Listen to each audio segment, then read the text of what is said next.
¿Qué tanto sabes de seguridad social? Juan Felipe Velázquez, director de Producto Pila, responderá a las preguntas más frecuentes de nuestros usuarios. El podcast de Seguridad Social de Arus es un espacio dedicado a ofrecer a personas y empresas conocimiento valioso sobre el sistema de seguridad social de Colombia. ¡Bienvenidos!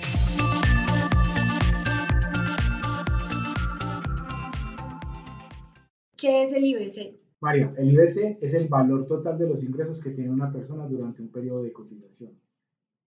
Si eres una persona que no tiene comisiones, por ejemplo, el valor de tu IBC es el valor de tu salario. Pero si eres un ejecutivo comercial y por las ventas ganas comisiones, por darte un ejemplo, debes sumar a tu salario el valor de esas comisiones para totalizar el IBC. ¿Qué debo hacer para diligenciar los datos de fechas de las diferentes novedades laborales si mi plataforma de nómina no está adecuada para eso? Cuando tú estás haciendo la pila, algunas de las novedades que tienes que reportar en ella te exige diligenciar las fechas de inicio y de fin de una novedad. Si tú eres una empresa que tiene un sistema de nómina y para liquidar pila haces un archivo plano para cargarlo en el operador de información, en ese archivo plano tienes que colocar esas fechas de inicio y de fin de la novedad. El sistema del operador de información deberá validar que esos datos estén diligenciados en la planilla que estás cargando, de tal forma que garanticemos que la información se le va completa a las administradoras. Si tu software de nómina no te permite capturar esas novedades, yo te sugeriría una de dos opciones. Que sepas que tienes que colocar esos campos en tu sistema de nómina y corregirlo en el sistema del operador de información. O realizar la liquidación de las planillas en las herramientas que te provea el operador.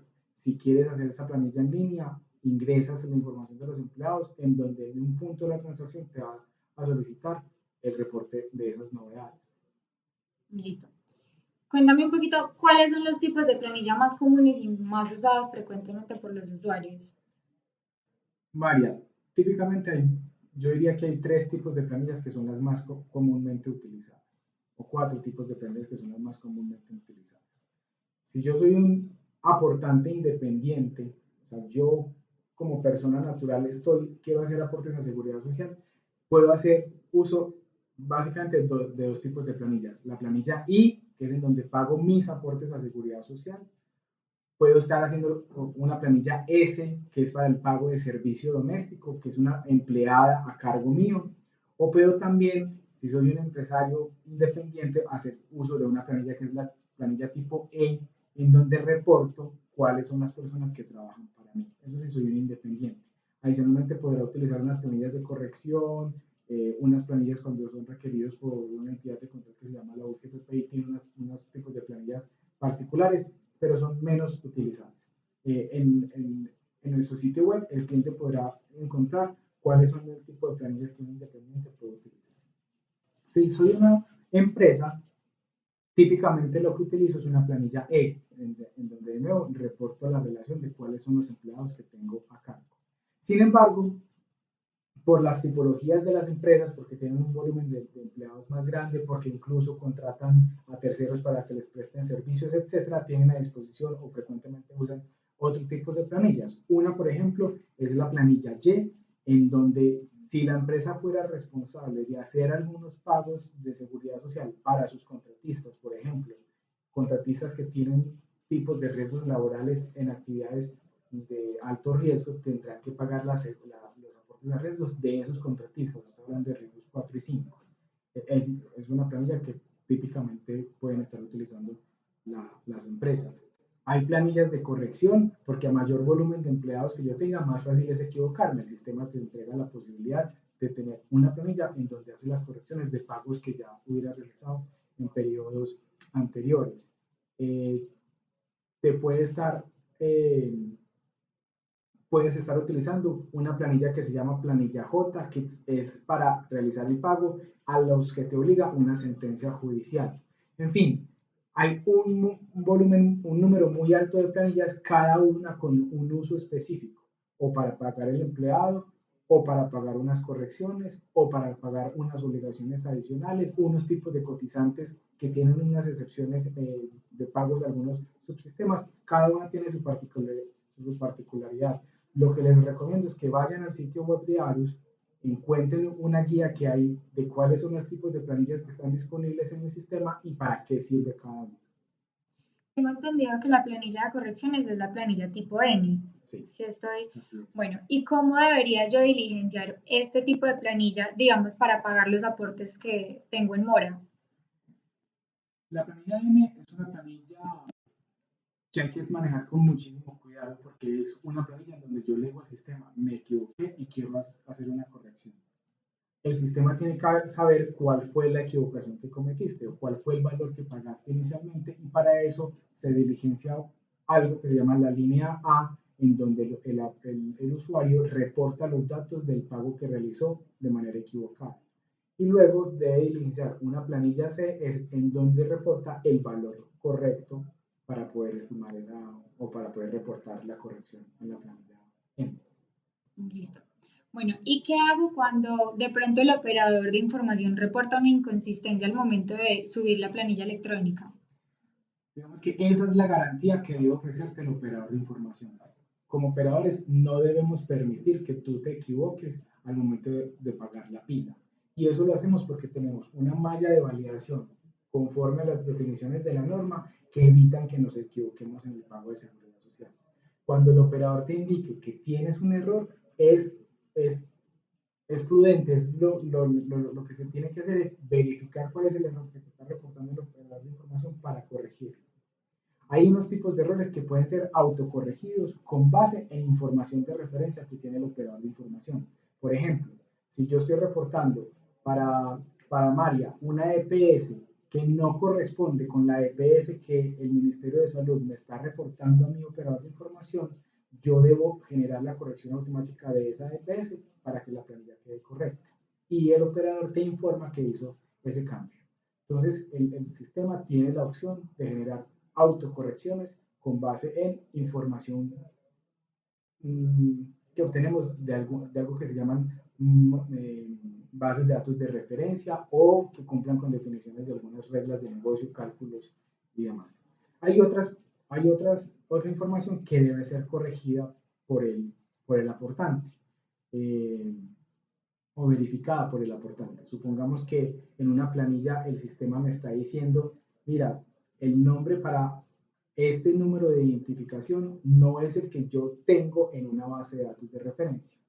El aportante debe verificar que ese nombre corresponde efectivamente a ese número de identificación, porque si no, podría generar una equivocación en el pago de seguridad social. Lo importante es que el sistema informa cuáles son esas inconsistencias para que el aportante pueda realizar un pago de seguridad social de manera correcta. O sea que si yo estoy realizando el pago en mi planilla, esto evita que, digamos, si yo pongo la EPS que no es por equivocación, no me va a permitir realizar el pago porque está reportando que como que hay una inconsistencia. No necesariamente con ese ejemplo, pero sí el sistema debería bloquear el pago de una planilla cuando hay errores que no cumplen con las condiciones o las definiciones de la norma. Hay otros errores que son autocorregibles y que el sistema no va a bloquear el pago o que incluso son alertas que lo que busca es que el aportante esté informado de que puede haber una inconsistencia y la tiene que corregir. ¿Sí? Lo normal es que el pago no se bloquee a menos que estemos incumpliendo una definición de norma. Okay. Yo quiero que me cuentes un poquito cómo se ve afectado el pago de la seguridad social en un colombiano que esté viviendo en el exterior. Ese es un tipo de cotizante particular. Esa es una persona que por no estar residiendo en Colombia no tiene acceso al sistema de seguridad social en salud. Por ende, esa persona lo que debería estar buscando cuando realiza aportes a seguridad social en Colombia es su pensión, porque los servicios de salud los tendrá en su lugar de residencia. Sin embargo, si esa persona que está viviendo en el exterior tiene unos beneficiarios aquí en Colombia, supongamos que yo vivía en Estados Unidos, pero mis papás viven acá, yo debo hacer aportes a seguridad social en salud en Colombia y reportar a mis papás como UPCs adicionales o como beneficiarios pues, del sistema de salud. Ok. Si fuera simplemente yo viviendo en el exterior, mi responsabilidad es hacer el pago de pensión, si quiero la pensión en Colombia. ¿Cómo debo realizar el pago de la pila si yo soy un independiente con un contrato de prestación de servicios? Esa pregunta es supremamente interesante e importante. Es importante recordar que un independiente puede tener varias características. El independiente que trabaja para sí mismo, soy yo que tengo una tienda, soy yo que tengo mi propio negocio y soy responsable de hacer pagos a salud y a pensión. En el caso que tú me estás poniendo, yo soy un independiente que le presto servicios a un tercero. En ese caso estoy obligado a realizar el pago también de riesgos laborales adicionales al de salud y pensión. Si yo soy un independiente que tengo un empleado, soy responsable de pagar para ese empleado salud, pensión, riesgos y caja de compensación. Adicionalmente, volviendo al primer ejemplo, yo soy un empleado que tengo una tienda, soy un dueño de un taxi y yo lo manejo. Yo debería cubrirme en salud y pagar también riesgos laborales por la actividad que ejecuto. Entonces, en ese caso, yo como aportante independiente puedo hacer pagos de manera voluntaria a riesgos laborales. En cada caso, la diferencia está en que cuando estás pagando pila, debes seleccionar cuál es la tipología de independiente que quieres utilizar. Un independiente que solamente quiere pagar salud y pensión, un independiente que de manera voluntaria quiere pagar riesgos, que eso tiene un tipo de cotizante diferente, o soy un independiente que presto servicios a un tercero y de manera obligatoria estoy pagando riesgos laborales. O sea que, según lo que tú me explicas, un independiente que no tenga un contrato de prestación de servicios puede estar amparado a riesgos laborales. Eso es como decisión suya. Sí, es un aporte de manera voluntaria a riesgos laborales. Ok. Bueno, y como cotizante independiente, yo debo realizar siempre el pago por 30 días. Lo normal es que los pagos a seguridad social para cualquier persona sean de 30 días, no nunca más de 30 días. Solamente se permiten pagos por debajo de esos 30 días cuando hay una novedad de ausentismo o una novedad de ingreso. Entonces, supongamos que yo tengo un empleado que entró a trabajar el 15 de este mes. En la planilla yo debo estar reportando una novedad que se llama la novedad de ingreso que sustenta que esa persona entró el 15 de este mes y que en consecuencia solamente trabajó conmigo 15 días para poder pagar menos de 30 días. O, o tengo un empleado que tuvo una incapacidad de 10 días. En ese caso yo tengo que informar cuál fue la fecha de inicio de la novedad y 10 días después de la fecha de terminación para poder sustentar que coticé, supongamos, 20 días. ¿Listo? Listo. Si hay una persona que él está como dentro de la ley, que debe hacer el pago por planilla electrónica, pero no cuenta con ninguna pues tarjeta o con alguna cuenta habilitada para hacer este tipo de pagos, está en la obligación de abrirla. Sí, la norma define un umbral máximo para los usuarios que pueden utilizar planilla asistida. A partir de marzo del 2019, solamente empresas que tengan menos de 3 empleados podrán realizar el pago de planilla asistida, es decir, ir a un punto de recaudo y realizar el pago de su planilla en efectivo. Cualquier empresa que tenga 3 o más empleados obligatoriamente tiene que hacer uso del pago de su planilla de manera electrónica. Eso es un botón de pagos PSE, de transacciones electrónicas. Eso implica que el aportante tiene que tener una cuenta en un banco comercial para poder realizar el débito de la planilla desde esa cuenta. Juan, y si una persona no ha podido pagar la seguridad social, pues se le olvidó o no pudo en los plazos establecidos, si va a la EPS o tiene pues alguna enfermedad, no sé, le pueden negar los servicios de salud. Salud es un derecho constitucional. Por eso, una EPS, mientras yo esté afiliado, tengo que tener el acceso a los servicios básicos de salud. Yo puedo ir a urgencias, aun cuando tenga vencida mi pila, un periodo, ¿sí? Lo que no puedo hacer es uso de los servicios complementarios de salud distintos a urgencias.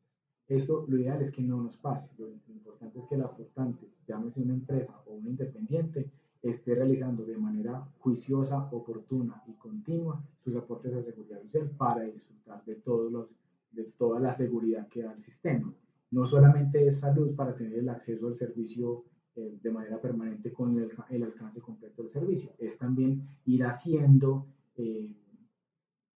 la bolsita de ahorro que implica el aporte a pensiones para poderme jubilar algún día. Si pago riesgos, es poder tener la cobertura de las ARLs por si de pronto me sucede, si ocurre un accidente en la ejecución de mis actividades laborales o de la actividad económica que yo tenga.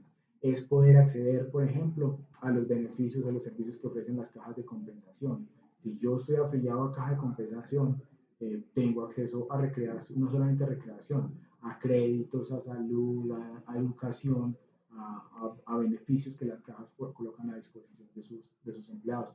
Y más es acordarte de una cosa, y es que yo como independiente tengo la obligación de pagar salud y pensión. Voluntariamente puedo pagar riesgos, pero también voluntariamente puedo pagar caja de compensación para acceder a los beneficios que me ofrecen esas entidades. Bueno, y en el caso de las empresas, si contratan un tercero para la prestación de algún servicio, esa empresa se hace responsable del pago de los aportes de ese tercero. Depende. Hoy la norma me obliga como contratante a pagar aportes a riesgos laborales si esa persona que estoy contratando ejecuta actividades de alto riesgo. Por ejemplo, yo soy un dueño de un edificio y contrato a las personas que me limpian los vidrios, una persona independiente que me limpia los vidrios del edificio. Yo asumo la responsabilidad de cubrirlo en riesgos a él. ¿Sí?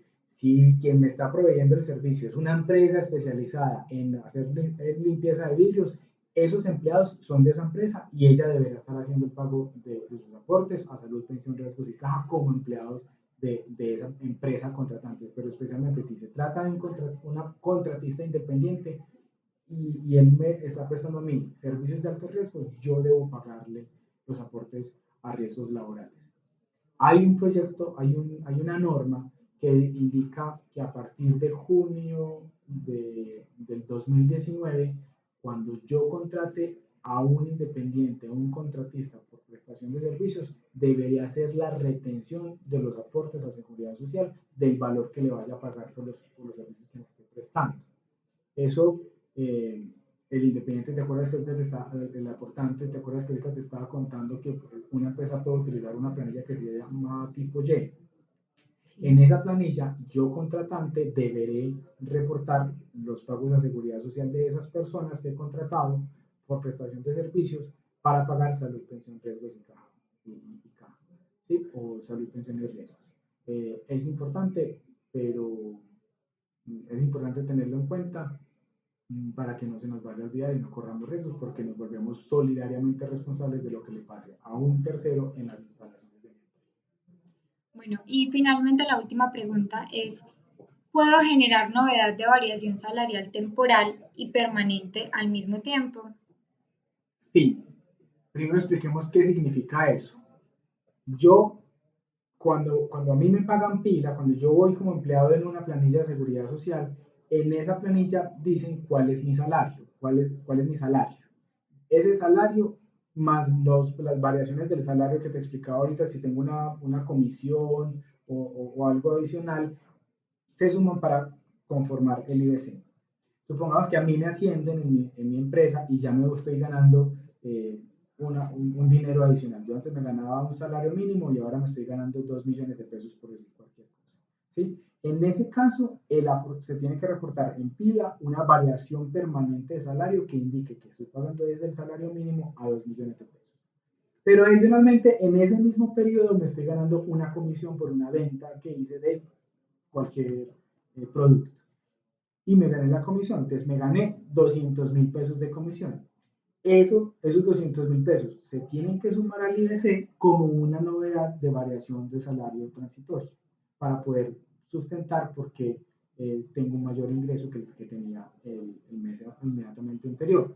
El sistema, obviamente, como a mí me pagan todos los meses en pila, Las administradoras de seguridad social, EPS, AFPs, AELs y cajas de compensación, llevan un histórico de cómo se comportan los pagos que en fila hacen por mí.